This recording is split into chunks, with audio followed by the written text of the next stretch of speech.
جو شب آغاز ہو چکا ہے اسے شب قرآن بھی کہتے ہیں، اور آیت اللہ جوادی عاملی کی تعبیر سے اسے شب ولایت بھی کہتے ہیں، کیونکہ قرآن اور ولایت کا رشتہ بہت جڑا ہوا ہے۔ قرآن مجید وہ عظیم کتاب ہے۔ دیکھیے آج بھی اگر انسان اپنی خلقت کو سمجھنے کی کوشش کرے تو بآسانی سمجھ سکتا ہے۔ آپ مارکیٹ میں جائیں اور کوئی شے خریدنا چاہیں، مثلا آپ نے موبائل خریدا ہے، موبائل آپ کو دینے والے نے صرف موبائل نہیں دیا بلکہ جس ڈبے میں موبائل پیک تھا اس کے اندر چھوٹا سا کتابچہ بھی رکھا ہوا ہے، ایسا ہی ہے۔ اس کے اندر انگریزی زبان میں، عربی زبان میں، فارسی زبان میں کچھ ہدایات لکھی ہوئی ہیں، اور موبائل کی پکچر بھی بنی ہوئی ہے، اور اس پہ کچھ سائن بھی بنے ہوئے ہیں کہ آن یہاں سے ہوگا، آف یہاں سے ہوگا، یہ فنکشن یہاں سے ہے، یہ فنکشن یہاں سے ہے، چارجر یہ والا لگے گا، یہاں لگائیں گے، اتنی دیر کے بعد لگائیں گے، بیٹری اتنی دیر رہے گی۔ آپ نے اس کتابچے کو دیکھا اور مکمل طور پہ اس کا مطالعہ کیا، اب اس کے مطابق اگر آپ موبائل کو یوز کریں گے تو موبائل ٹھیک رہے گا۔ لیکن اگر آپ اس کو چھوڑ دیں کتابچے پر اپنی مرضی سے موبائل استعمال کریں، ممکن ہے وہ زیادہ دیر نہ چل سکے۔ کیوں؟ کیونکہ جس نے موبائل بنا کے بھیجا ہے اس کی ذمہ داری تھی ساتھ یہ بتائے کہ چلانا کیسے ہے۔ تو مجھے بتائیے کہ ایک عام سا انسان جو موبائل بنانے والا، بے جان شے کو خلق کرنے والا ہے، جب اسے اتنی فکر ہے کہ جہاں بھیج رہا ہوں اسے چلانے کا طریقہ نہیں آتا، کیونکہ اس کے ہاتھ میں تو ابھی آیا ہے، میں چونکہ اس کا بنانے والا ہوں، مجھے معلوم ہے اس کا فائدہ کیسا ہے، اس کا نقصان کیسا ہے، پھر اس نے موبائل کے فائدے کو دے کے آپ کو صرف موبائل نہ دیا بلکہ کتابچہ بھی دے دیا۔ اب مجھے بتاؤ ایک چھوٹا سا موبائل بنانے والا، ایک کارپینٹر سمجھ لیں یا جو بھی لکڑی بناتا ہے، فرنیچر بناتا ہے، اس کو بھی دیکھ لیں یا موبائل بنانے والے کو دیکھ لیں، وہ ساتھ ہدایات ضرور دیتا ہے۔ وہ اللہ جس نے انسان کو بنا کے دنیا میں بھیجا ہے، کیا انسان کو بے لگام چھوڑ دیا کہ جا میری طرف سے آزاد ہے جیسی مرضی زندگی گزار؟ نہیں، اس نے بھی انسان کے ساتھ ایک کتاب بھیجی ہے۔ انسان وہی فائدے میں رہے گا جو اس کتاب کے مطابق اپنی زندگی کو گزارے گا۔ کتاب کچھ اور کہہ رہی ہے، یہ اپنی مرضی کر رہا ہے، وہ خود کو فائدے میں سمجھ رہا ہے، مگر حقیقت میں وہی بات ہے، ان الانسان لفی خسر، دنیا میں بھی گھاٹے میں ہے، آخرت میں بھی گھاٹے میں ہے۔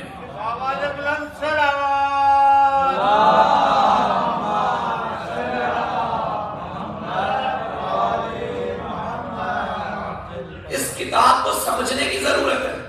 قرآن مجید کے نزول کی دو ترتیبیں، ایک آہستہ آہستہ نازل ہوا مختلف مقامات پہ، مقام و محل موضوع دیکھ کے، اور ایک مرتبہ ایک ہی وقت میں نازل ہوا۔ جب مختلف مقامات پہ نازل ہوا تو اس حوالے سے دیکھا جائے تو سب سے پہلی آیت اقرا بسم ربک الذی خلق، یہ آیت ہے، اور سب سے آخری آیت جو اللہ کی طرف سے نازل ہوئی وہ غدیر کے میدان میں تھی، الیوم اکملت لکم دینکم، آج کے دن دین مکمل ہو گیا۔ یعنی قرآن مجید کے نزول کا آغاز اقرا پڑھنے سے ہوا ہے۔ قرآن کا تعلق ہی تعلیم کے ساتھ ہے، اختتام ولایت کے ساتھ ہے۔ یعنی قرآن سمجھنا ہے تو پڑھا لکھا ہونا ضروری ہے، عقل مند ہونا ضروری ہے، باشعور ہونا ضروری ہے، لیکن قرآن سمجھ کے اس کو اپنے پر لاگو کرنا ہے تو علی کے در پہ آنا ضروری ہے۔ قرآن کی ابتدا تعلیم سے ہے، قرآن کی انتہا ولایت پہ ہے۔ ولایت کے بغیر قرآن تک آ تو جاؤ گے مگر قرآن کو سمجھ نہیں پاؤ گے۔ ولایت اور قرآن ایک دوسرے کے ساتھ جڑے ہوئے ہیں۔ تو ایک وقت میں جب قرآن اترا وہ یہ شب ہے، شب قدر، اسے تلاش کیجیے آخری اشرے کی راتوں میں۔ علماء تشیع کے نزدیک جو زیادہ احتمال ہے وہ 19، 21 اور 23 کی رات ہے، اور 23 کی شب زیادہ احتمال ہے باقی شبوں کی نسبت بھی۔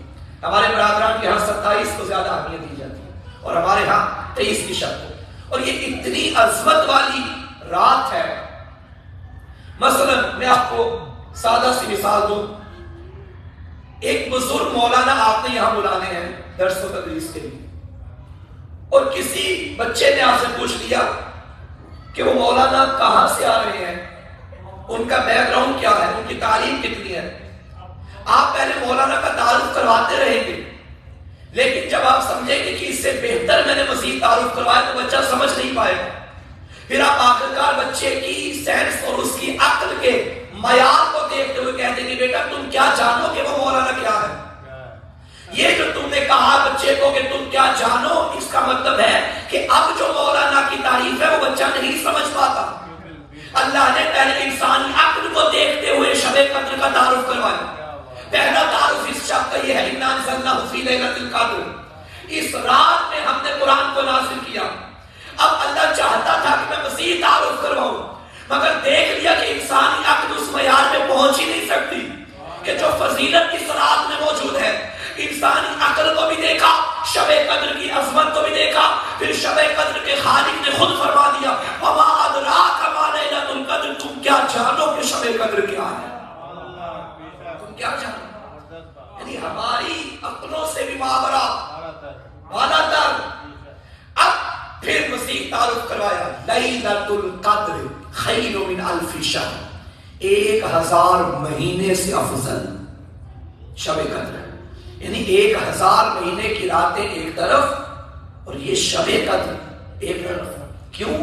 اس رات میں قرآن نازل ہوا ہے.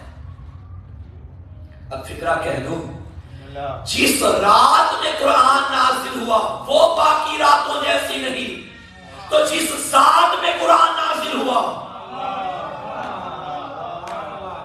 لو انزلنا هذا القرآن على جبل لرأيته خاشعا متصدعا من خشية الله، اگر ہم اس قرآن کو کسی پہاڑ پہ نازل کرتے تو پہاڑ ایسا ایسا ہو جاتے. اور پہاڑ سے کیوں تشبیہ دی؟ پہاڑ ایک ایسی مضبوط چٹان ہے کہ زلزلوں سے ہل نہیں سکتے. پہاڑ آندھیوں کا نوٹس نہیں لیتے. پہاڑ ایک ایسی مضبوط شے ہے جو بندوں کے ہلانے سے ہل نہیں سکتے. شاہ مثال دی ہے کہ اگر قرآن پہاڑ پہ اترتا تو کیا پہاڑ قرآن کا روب و دبدبا تھا کہ خشیت الہی سے پہاڑ بھی ریزہ ریزہ ہو جاتے. جس قرآن کا حامل پہاڑ نہ ہو اس کا حامل قلب مصطفیٰ ہے. نازل بہ روح الامین علی قلبک، ہم نے یہ قرآن آپ کے دل پہ اتارا ہے. نعرہ رسالت یا رسول اللہ، نعرہ حیدری، آواز بلند صلوات.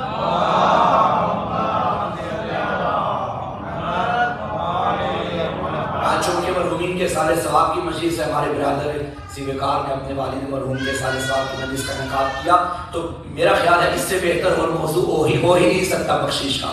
ہے بھی شب قدر اور ذکر سامعین قرآن کا بھی ہے اور ناطق کے قرآن کا بھی ہے.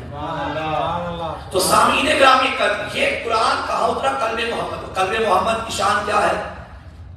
اب پیغمبر نے اپنی بیٹی کے بارے میں فرمایا تھا وَهِيَ قَلْبِي، فاطمہ میرا دل ہے. اب قرآن نے کہا محمد کا دل کیا ہے، اس پہ قرآن اترا، اور رسول نے فرمایا فاطمہ میرا دل ہے. یہاں سے کوئی غیر شیعہ یہ معنی لے کر نہ جائے کہ شیعہ سمجھتے ہیں کہ قرآن جو ہے وہ سیدہ پہ نازل ہوا ہے. نہیں، قرآن مصطفیٰ پہ ہی نازل ہوا ہے، اسی قلب پہ نازل ہوا ہے جو محمد کے اندر سینے میں موجود ہے، اس قلب پہ. لیکن جو اپنی بیٹی کے بارے میں فرمایا کہ فاطمہ میرا دل ہے، اس کی وجہ کیا ہے؟ دیکھیے، ایک ہوتا ہے ظرف، ایک ہوتا ہے مصروف. مثلا یہاں ایک گلاس موجود ہے اور اس کے اندر پانی ہے. پانی مصروف ہے اور گلاس ظرف ہے. میں آپ کا امتحان دیتا ہوں، آپ نے 22-23 دن میرا امتحان دیا تو میں آپ کو فیل ہو جائیں گے. نہیں، فیل نہیں ہوتی. اس گلاس میں پانی ہے اور پانی پاک ہے. کیا پانی کے پاک ہونے کے لیے اس ظرف کا پاک ہونا ضروری ہے یا نہیں؟ ہے، کیونکہ قلیل پانی ہے اور کوئی پانی بھی ہو تو اس میں بھی 3 شرائط ہے کہ رنگ، بو، ذائقہ بدل جائے تو پھر وہ انسان وہ جو ہے وہ پانی جو ہے وہ نجیس ہو جاتا ہے. لیکن جو قلیل پانی ہے وہ ایک نجاست کا قطرہ لگنے سے بھی سارے کا سارا نجیس ہو جاتا ہے. اس گلاس کے اندر پانی پاک ہے، یہ دلیل ہے کہ گلاس بھی پاک ہے. اگر گلاس ہو نجیس اور پانی آپ اندر ڈالیں تو کیا پانی پاک رہے گا؟ نہیں. اس کا مطلب ہے کہ اگر مصروف پاک ہے ابھی تک تو یہ دلیل ہے کہ ظرف بھی پاک ہے. قلب مصطفیٰ ہے ظرف، قرآن ہے مصروف. مجھے بتائیے قرآن کو پاک مانتے ہیں یا نہیں؟ قرآن معصوم ہے یا نہیں؟ قرآن ہر خطا سے پاک ہے یا نہیں؟ قرآن بے عیب و لاعیب ہے یا نہیں؟ اب تک موجود ہے. اس کا مطلب اگر قرآن پاک ہے تو قلب محمد بھی پاک ہے. قرآن لاعیب ہے تو قلب محمد بھی لاعیب ہے. قرآن بے خطا ہے تو قلب محمد بھی بے خطا ہے. قرآن لازوال ہے تو قلب محمد بھی لازوال ہے. اب سمجھیے یہی نبی فرما رہے ہیں فاطمہ میرا قلب ہے. یعنی محمد پاک تو قلب فاطمہ، قلب محمد یعنی فاطمہ پاک. فاطمہ یعنی لازوال، فاطمہ یعنی بے خطا، فاطمہ یعنی معصومہ، فاطمہ یعنی بے مثال. تو اب اگر کوئی سیدہ کو خطا تو وہ سیدہ کو خطا کار نہیں کہہ رہا، قلب محمد کو خطا کار کرے. وہ قلب محمد کو خطا کار نہیں کہہ رہا، وہ قرآن کو خطا پہ کہہ رہا ہے. جو قرآن کو خطا پہ کہے وہ قرآن کو خطا پہ نہیں کہہ رہا، وہ کلام خدا کو خطا پہ کہہ رہا ہے. جو کلام خدا کو خطا پہ کہے وہ کلام خدا کو خطا پہ نہیں کہہ رہا بلکہ خدا کو خطا پہ کہہ رہا ہے. اور جو خدا کی خطا کا قائل ہے وہ کل بھی کافر تھا، وہ اب بھی کافر ہے.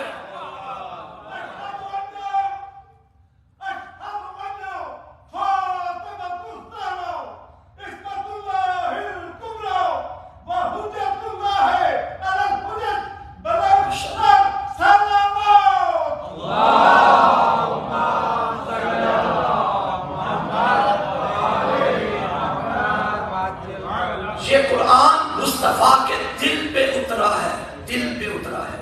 اور ایک روایت کے مطابق امام جعفر صادق علیہ السلام سے پوچھا گیا کہ مولا یہ لیلۃ القدر کیا ہے؟ فرمایا میری دادی فاطمہ زہرا ہے. میری فاطمہ دادی. اچھا یہاں چلے بات آ گئی تو میں کرتا چلوں. شہزادی کی شہادت کی کیا تاریخ ہے؟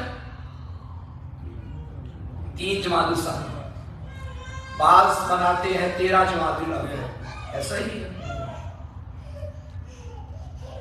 لیکن روایات دونوں موجود ہیں.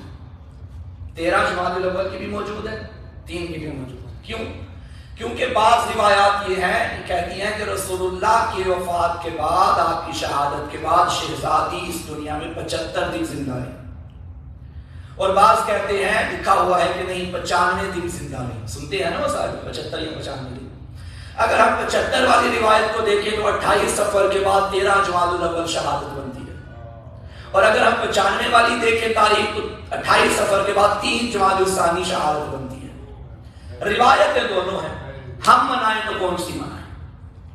سوال ہے بھائی. اب شہزادی جب دنیا سے رخصت ہو گئی، شہادت ہو گئی، آپ کے بعد کتنے معصوم آئے؟ تقریباً سارے معصوم مولا میر سے لے کے، مولا میر بھی تو موجود تھے، تو مولا سے لے کے آخری امام تک سارے 12 کے 12 امام موجود ہیں. جب 12 اماموں نے کیا سیدہ کا ذکر کبھی نہیں کیا؟ سب نے کیا. مسائل بیان کی شہزادی، سب نے ذکر کیا. تمام کی روایت موجود ہے اول تا آخر. اچھا جب سب نے ذکر کیا تو ہمارے پاس کسی معصوم سے صحیح روایت کیوں نہیں پہنچی کہ بی بی کی صحیح تاریخ شہادت کیا ہے؟ دونوں روایات موجود ہیں کہ 75 یا 95 ہے، تو ایک دن ظاہر ہے یا 95 ہے یا 75 یا 3 ہے یا 13 ہے. امام صادق علیہ السلام سے جو اتنے مسائل ہم تک پہنچے، امام نے یہ کیوں نہیں واضح کیا کہ 3 مناؤ یا 13 مناؤ؟ مولا امیر نے کیوں نہیں واضح کیا کہ 3 مناؤ یا 13 مناؤ؟ بس یہ روایات میں ہے کہ 75 کی بھی روایت ہے، 95 کی بھی روایت ہے. تو ہم شیعہ جائیں تو کہاں جائیں؟ یہاں علماء یہ فرماتے ہیں کہ آپ 3 بھی منائیں اور 13 جمادی الاول بھی منائیں. اور اس کے درمیان جو ایام ہیں یہ سارے ایام فاطمیہ سے منسوخ کر دیں. وہ تو ٹھیک ہے بھائی، لیکن کیوں ایک دن کیوں نہیں واضح؟ سیدہ کی شہادت جو شیعوں کی بنیاد ہے، اساس ہے، تو ایک تاریخ کیوں نہیں؟ بھائی دیکھیے، اللہ جب کسی سے محبت کرتا ہے یا معصوم کسی سے محبت کرتے ہیں تو چاہتے ہیں کہ یہ ذکر بار بار ہو. کیا اللہ نہیں جانتا کہ شب قدر کون سی رات ہے؟ مجھے بتائیے، جانتا ہے، کوئی شک نہیں.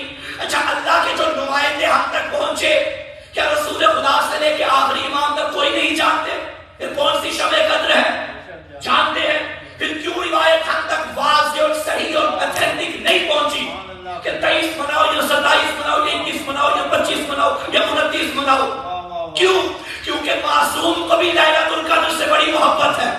وہ چاہتے ہیں اگر ہم نے ایک منا لی، ایک بتا لی، تو یہ اسی رات میں آئیں گے. بس تاک راتیں ہیں، تلاش کرو. اب یہ اللہ کا بندہ ہر رات میں مصلی پہ آئے گا کہ کوئی تو ہو سکتی ہے. معصوم چاہتے یہ تھے کہ تم ہر رات شب قدر مناؤ. اگر یہ شب قدر ہی تو فاطمہ زہرا ہے، اگر معصوم ایک دن بتاتے تاریخ شہادت تو تم اسی دن مناتے. معصوم نے چاہا جیسے شب قدر زیادہ مناتے ہو ایسے شہادت زہرا بھی مناتے رہو. 3 بھی بتایا، 13 بھی مناتا. ایک دن شہادت زہرا نہیں منائی جائے گی، بلکہ 20 کے 20 دن ایام فاطمیہ منائے جائیں گے، کیونکہ اللہ بھی راضی ہو جائے، 14 بھی راضی ہو جائے. یہ بیان ہے، یہ وجہ ہے. معصوم چاہتے ہیں کہ ذکر سیدہ پھیلایا جائے. ایک دن میں ڈیپینڈ نہ کریں کہ صرف ایک دن ہی کر رہا ہے. نہیں، 3 سے 13 سے لے کے 3 تک یہی شب قدر ہے. جس طرح یہ رات اللہ کے رازوں میں سے ایک راز ہے، اسی طرح مقام زہرا بھی اللہ کے رازوں میں سے ایک راز ہے. صلوات بھیجی محمد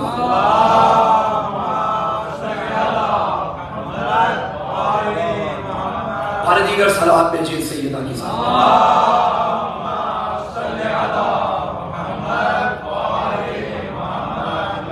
قرآن مجید صرف پڑھنے تک محدود نہ رکھیں. ماہ رمضان میں ثواب بہت ہے، صرف ناظرہ پڑھنے کا ہی بہت زیادہ ثواب ہے، مگر اس کو سمجھنے کی بھی کوشش کریں. وہاں ثواب تو مل جائے گا، لیکن قرآن کہہ کیا رہا ہے یہ سمجھ نہیں آئے گا. ٹھیک ہے، انگلش میں بھی یقیناً ٹرانسلیٹ ہوا ہوگا، یقیناً موجود ہیں اس کے ترجمے، اردو میں تو ہے ہی. تو آپ ان کو سمجھیں قرآن کہہ کیا رہا ہے. قرآن میں والا رب والا یا بسم اللہ فی کتاب مبین، کوئی خوش کو تر نہیں جس کا ذکر قرآن میں موجود نہ ہو. بس یہ ہے کہ ہمیں لینے کا طریقہ آنا چاہیے. مفسرین نے تفاسیر لکھی ہیں، اور خدا کی قسم زندہ و جاوید معجزہ پروردگار اور معجزہ مصطفیٰ ہے قرآن مجید. کب سے شروع ہوئی ہے تفاسیر اب تک جاری ہے. کوئی مفسر والناس کی سین کے بعد یہ نہیں لکھ سکا کہ بس اس کے بعد کسی تفسیر کی گنجائش نہیں. سب لکھتے ہیں واللہ عالم، یہ ہم نے سمجھا ہے، آگے خدا جانے. پھر اس کی تفاسیر اب تک ہو رہی ہیں اور قیامت تک ہوتی رہی. جس طرح قرآن بار بار پڑھنے سے پرانا نہیں ہو رہا، اسی طرح ذکر اہل بیت بھی کرنے سے پرانا نہیں ہوتا. ایک ایک فضیلت سے کتنے نقاط نکل آتے ہیں. خدا کی قسم آفاقی ہے قرآن و اہل بیت، اور یہی معصوم نبی ہمارے درمیان چھوڑ کے گئے. قرآن رہ گئے. میں نے جو آیت مجیدہ پڑھی وہ تو رہ نہیں گئی، ترجمہ کر لیتے ہیں پھر انشاءاللہ. وَيَقُولُ الَّذِينَ كَفَرُوا لَسْتَ مُرْسَلًا، یہ جو کافر کہتے ہیں کہ آپ رسول نہیں ہیں، آپ پریشان نہ ہو. آیت مجیدہ اس کا مطلب ہے جو یہ کہے کہ محمد اللہ کے رسول نہیں ہے وہ کافر ہے. جو رسالت کا منکر ہے وہ کافر ہے. اب یزید بھی تو شام کے منبر پہ بیٹھ کے یہی کہتا تھا لعبت بنو ہاشم بالملک لا خبر جاء ولا وحی نزل. نہ کوئی وحی آئی، نہ کوئی قرآن آیا، نہ کوئی رسول آیا. یزید رسالت کا منکر ہے اور قرآن کہتا ہے رسالت کا منکر کافر ہے. تو کربلا کو شہزادوں کی جنگ نہیں بلکہ اسلام اور کفر کی جنگ کو کربلا کہتے ہیں. یقول الذین کفروا لست مرسلا، اے ہمیں کے جو کافر کہتے ہیں کہ آپ رسول نہیں ہیں، آپ نہ گھبرائیے، پریشان نہ ہوئیے. قل، ان سے کہہ دو، قل کفا باللہ شہیدا بینی و بینکم ومن عندہ علم الکتاب. آپ میری رسالت کو نہ مانیں، میری رسالت کی گواہی کے لیے اللہ کافی ہے، اور وہ کافی ہے جس کے پاس پوری کتاب کا علم ہے. ایک یہاں پھر وہی بات کہ علی کا نام نہیں لیا، اشارہ کیا ہے۔ چلو یہ بھی میں ایک وضاحت کرتا چلوں کہ نام اللہ کیوں نہیں لیتا بھائی، اور علی کا نام کیوں نہیں لیا؟ ابھی ماشاءاللہ میں مجلس پڑھنے گیا اور مجھے یہاں کچھ لوگوں نے نیاز دے دی کہ مولانا یہ ہدیہ ہے قبول فرمائیے۔ میں نے کہا بھائی میرا نہیں معلوم کہ میں یہاں کتنی دیر تک رہ دوں۔ ایک صاحب مجھے ملے، انہوں نے کہا جی میں پاکستان جا رہا ہوں۔ میں نے کہا یہ پیسے لے جاؤ، پاکستان جاؤ گے تو پنجاب چلے جانا، وہاں سیالکوٹ میں میرا ایک علی نامی دوست ہے، اس کو دے دینا۔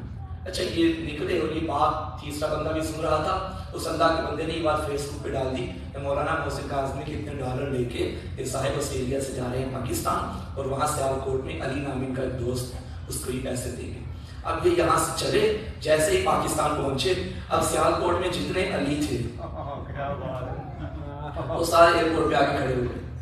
کسی نے کہا میں مولانا محسن کاظمی کا دوست ہوں، کسی نے کہا ہم اسکول میں اکٹھے پڑھتے تھے، کسی نے کہا ہم کالج میں اکٹھے پڑھتے تھے، کسی نے کہا مدرسے میں اکٹھے پڑھتے تھے۔ اب ان کے لیے پریشانی ہو گئی کہ یہ ڈالر دینے کس کو ہیں؟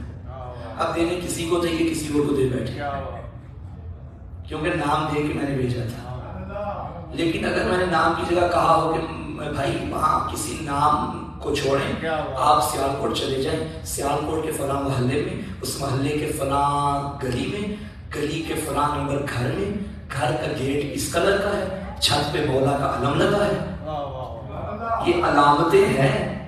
دروازے تک بات کرنا، جو آیا دے دینا۔ اب میری امانت دائیں بائیں نہیں ہو سکتی۔ پہلے نام بتایا تھا، بات کہیں جانی تھی کہیں چلی گئی، لیکن اب صفات بتائی ہیں، وہیں جائے گا جہاں میں بھیجنا چاہتا ہوں۔ اللہ نے علی کا نام پورے قرآن میں نہیں لکھا، اگر اللہ لکھ دیتا اے حبیب تیری رسالت کے لیے دو گواہ ہیں، قل کفا باللہ و بالعلی، اللہ اور علی۔ نہیں پھر کوئی بھی اپنی ماں بچے کا نام علی رکھ کے، باپ بچے کا نام علی رکھ کے کہہ دیتا یہ آیت میرے بیٹے کی شان میں اتری ہے، یہ آیت میرے بیٹے کی شان میں اتری ہے۔ اللہ نے نام نہیں لکھا کیونکہ اللہ مستقبل کے لوگوں کی نیتوں کو جانتا تھا۔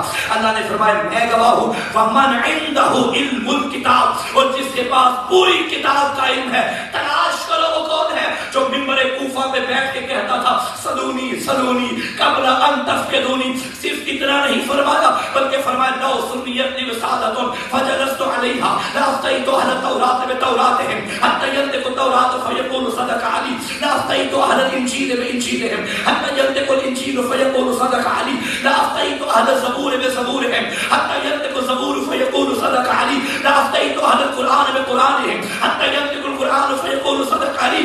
بس میرا آقا علی ہے جو مسجد کوفہ کے منبر پہ بیٹھ کے کہتا تھا اگر زبور والے آئیں میں زبور سے بتاؤں گا، انجیل والے آئیں میں انجیل سے بتاؤں گا، تورات والے آئیں میں تورات سے بتاؤں گا، قرآن والے آئیں قرآن سے بتاؤں گا۔ صرف اتنا نہیں کہا بلکہ فرمایا اگر میری باتوں پہ یقین نہ آئے میں خاموش رہوں گا، زبور بھی کہے گی علی سچا ہے، انجیل بھی کہے گی علی سچا ہے، تورات بھی کہے گی علی سچا ہے، قرآن بھی کہے گا علی سچا ہے۔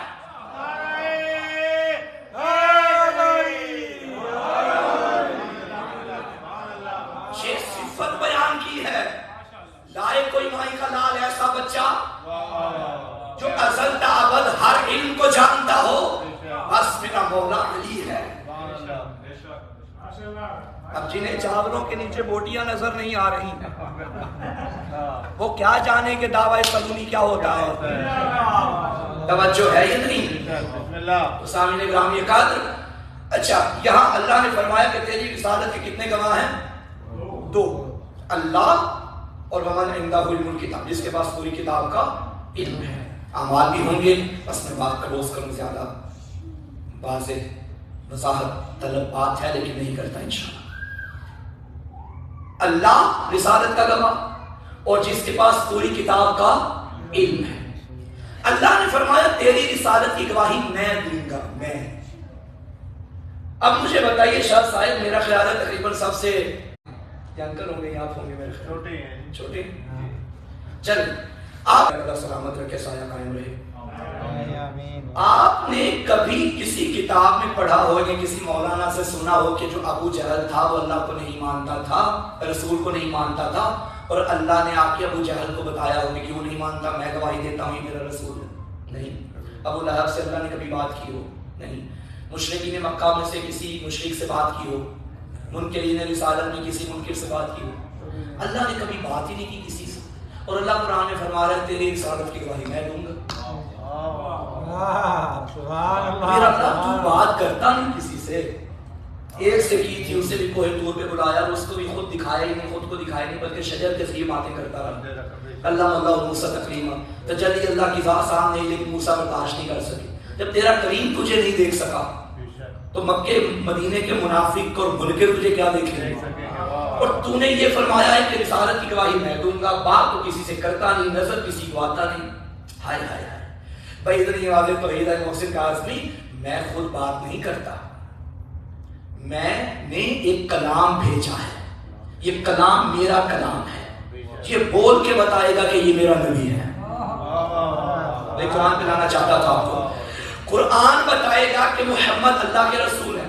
اچھا اور قرآن سے پوچھتے ہیں منکرین رسالت پہ اعتراض کرتے رہے، قرآن نے جواب کہاں کہاں دیا؟ اگر دل ہو تو میں ان کے اعتراض اور قرآن کا جواب پڑھوں. بسم اللہ.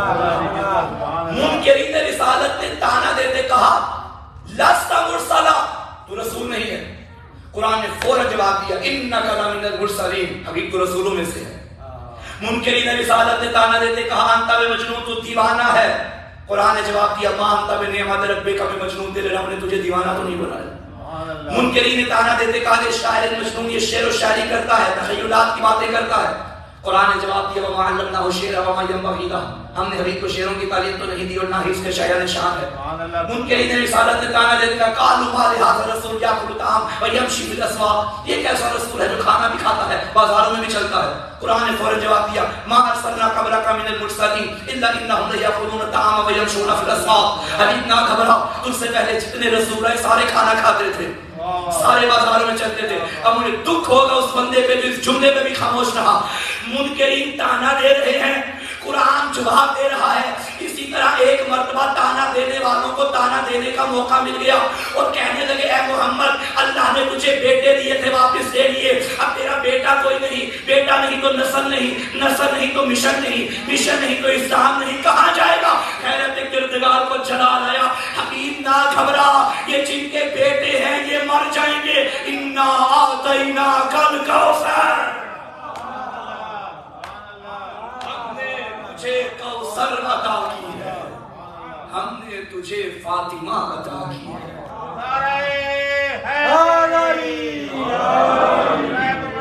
سیدہ فاطمہ الزہرا سلام اللہ علیہا بآواز بلند سلام.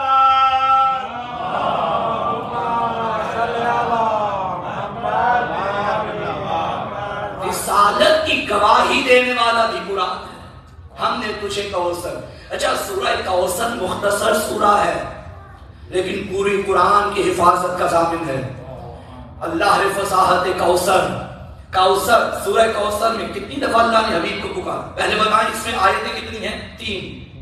اور ان 3 صورتوں پہ، ان 3 آیتوں پہ مشتمل اس سورہ میں اللہ نے حبیب کو کتنی بار پکارا؟ توجہ کیجیے.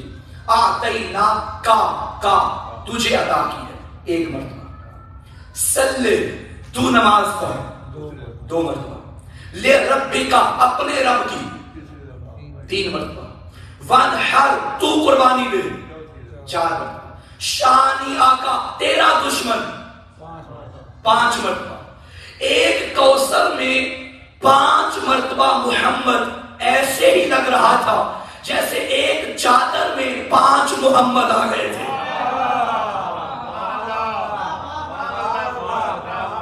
5 محمد ایک کوثر میں اللہ نے بیان کی. میرے دل کا ایک اور فکرہ بسم اللہ وہ کیا پھر آپ اقبال بن کے بیٹھے. اِنَّا أَعْطَيْنَاكَ الْكَوْثَرَ، ہم نے تجھے کوثر عطا کی. فَصَلِّ لِرَبِّكَ وَانْحَرْ، بس تو نماز پڑھ اپنے رب کی قربانی دے. اِنَّ شَانِئَكَ هُوَ الْأَبْتَرُ، میرا اللہ یہ قرآن یہ سورہ آلریڈی مختصر سورہ ہے، اس میں تو رسول کی بات کر، بطول کی بات کر، قربانی کی بات کر، نماز کی بات کر، اصول کی بات، فروغ کی بات. یہ آخر میں یہ کیوں فرما رہا ہے ان شانیہ کا ہوا ابتر، تیرا دشمن ابتر ہے.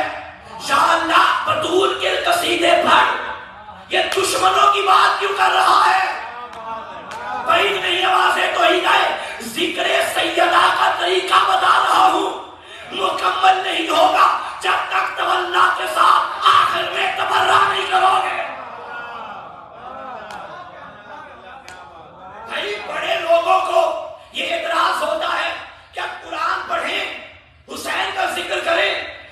کا ذکر کریں کہ یزید پہ لعنت کیوں بھیجتے ہیں؟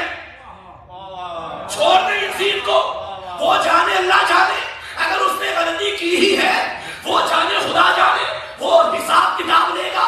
آپ تو یوں نہ کیا کریں، پھر آپ بھی اللہ سے کہیں پورے قرآن میں یاسین، طٰہٰ، مزمل، مدثر، محمد کی نعتیں پڑھ، یہ کیوں فرما رہا ہے تبت یدا ابی لہب وتب، اے ابو لہب تیرے ہاتھ ٹوٹ جائیں، تیرا کچھ نہ رہے۔ یا اللہ، یہ ابو لہب کو بد دعائیں کیوں دے رہا ہے؟ تم محمد کے قصیدے پر بعید نہیں آواز قدرت ہے۔ جب اپنوں کی تعریفیں کی جائیں تو اپنوں کی تعریفوں کے ساتھ ان کے دشمنوں پہ لعنت بھی کرنی پڑتی ہے۔ یہ جو دشمن محمد پہ ہم نے لعنت کی ہے اسے ہی تبرہ کہتے ہیں۔ تبرہ یعنی برات کا اظہار کرنا، اظہار برات کرنا، ہمارا تعلق ہی نہیں، ابو لہب کے ساتھ ہمارا کوئی تعلق ہی نہیں، جائے جہنم میں۔ یہ جو ہم نے کہا نا ابو لہب کے ساتھ تعلق ہی نہیں ہے، یہی تبرہ ہے۔ ہم مانتے ہی نہیں، ماننا تو دور کی بات، ہم جانتے ہی نہیں اور جاننے کی ضرورت ہی نہیں۔ توجہ ہے؟ میں قرآن سے بتا دیتا ہوں کہ جاننے کی ضرورت ہے یا جاننے کی ضرورت نہیں۔ اسی آیت سے جو آیت میں نے آج پڑھی، پریشان کیا آیت تھی؟ وَيَقُولُ الَّذِينَ كَفَرُوا لَسْتَ مُرْسَلًا، احبی جو کافر کہتے ہیں کہ اب رسول نہیں ہے، قُلْ كَفَىٰ، کہہ دو کہ کافی ہے۔ کیا؟ اللہ اور جس کے پاس پوری کتاب کا علم ہے، ان دونوں کی گواہی کافی ہے۔ قُلْ كَفَىٰ لفظ آئے قرآن میں، کافی ہے۔ یہ کافی کیا ہوتا ہے؟ کافی کسے؟ کافی نہیں، کافی، انف، کافی۔ ابھی ماشاءاللہ کل کی مجلس میں بہت مومنین کی تعداد تھی، کل اور پرسوں، آج بھی ماشاءاللہ اچھے لوگ۔ آج میرے بھائی نے افطاری کا انتظام کیا اپنے مرحومین کے ساتھ ساتھ، کہ اللہ تعالیٰ درجات بلند فرمائے۔ آج کی شب کا صدقہ مولا ان کی قبور کو نور قرآن و اہل بیت سے منور فرمائے۔ انہوں نے نیاز کا انتظام کیا۔ میں نے کہا بھائی ماشاءاللہ آج کیا بنایا نیاز میں؟ انہوں نے کہا کہ مولانا 5 دیگیں بنوائی ہیں میں نے چاول کی، سامنے بریانی کی 5 دیگیں۔ مثال دے رہا ہوں، ایسا نہ ہو کہ لوگ کہیں ہمیں تو ملی نہیں، آپ کو کہاں سے ملی؟ 5 دیگیں بنوائی۔ اچھا 5 دیگیں جب بنوائی، میں نے ان سے کہا کہ بھائی 5 کیوں کیا؟ آپ ماشاءاللہ دیکھیں 7 کر لیتے۔ کہنے لگے نہیں مومنین، قبلہ جو ہم نے مومنین کی تعداد دیکھی ہے اس میں 5 کافی ہیں، 7 کی ضرورت نہیں۔ میں نے کہا چلے 7 نہیں تو پھر آپ 3 کر لیں۔ کہنے لگے قبلہ آپ کو تو پتہ ہے 3 پہ گزارا نہیں، جب مومنین زیادہ ہیں 3 پہ گزارا کیسے ہوگا؟ 5 کافی ہے۔ یہ جو انہوں نے لفظ بولا ہے نا کافی ہے، معلوم ہوا کافی اسے کہتے ہیں زیادہ ہو تو ضرورت نہیں، کم ہو تو گزارا نہیں۔ کافی اسے کہتے ہیں کہ جس سے زیادہ کی ضرورت نہیں اور کم ہو تو گزارا نہیں۔ اللہ فرما رہا ہے ابھی تیری رسالت کے لیے میں کافی اور علی کافی۔ پتا چلا اللہ اور علی نہ ہو، ہائے ہائے، محمد کا گزارا نہیں، اور اللہ اور علی کے علاوہ محمد کو کسی کی ضرورت بھی نہیں ہے۔ قرآن پڑھا، قل کفا، کہہ دیجئے کہ کافی ہے۔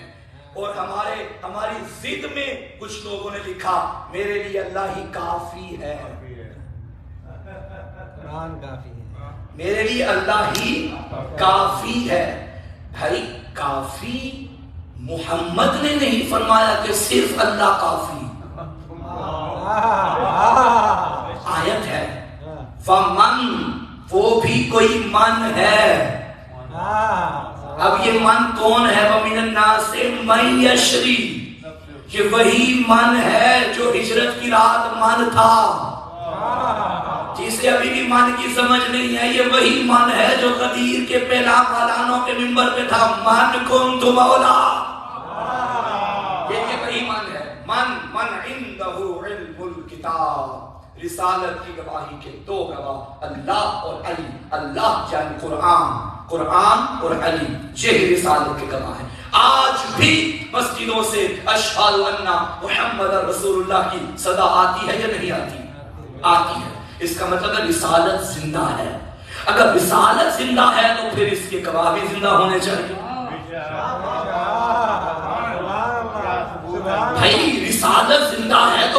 اب یہ آیت اس دور کے لیے تھوڑی تھی آپ کہتے ہیں یہ منسوخ ہو گئی، یہ بعد والے زمانے کے لیے آیت نہیں، جب قرآن قیامت تک کے لیے ہے تو ایک آیت قیامت تک کے لیے ہے۔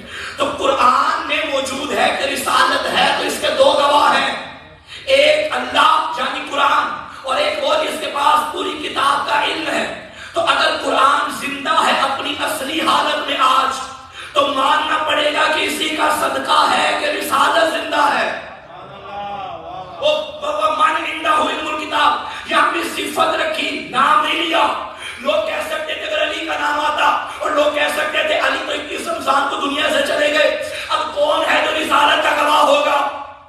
بھائی 14 معصوم ہے، صفت ایک ہے، معصوم 14 ہے، کردار ایک ہے، معصوم 14 ہے، گفتار ایک ہے۔ اگر تم یہ کہو کہ علی چلے گئے تو علی کا کوئی بیٹا بھی آج موجود ہے جو پوری کتاب کا علم اپنے سینے میں رکھتا ہے۔ آج اسلام زندہ ہے، توحید زندہ ہے، رسالت زندہ ہے، تو اس کے صدقے میں زندہ ہے جو غیبت کے پردے میں زندہ ہے۔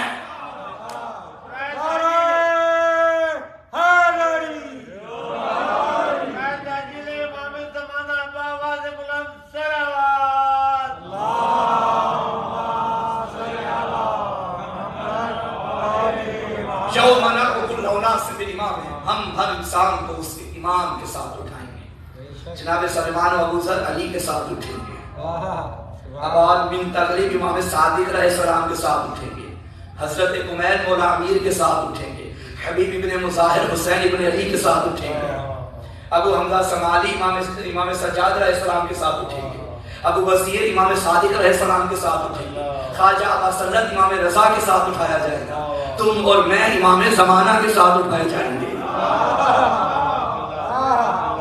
توجہ ہے یا نہیں ہے؟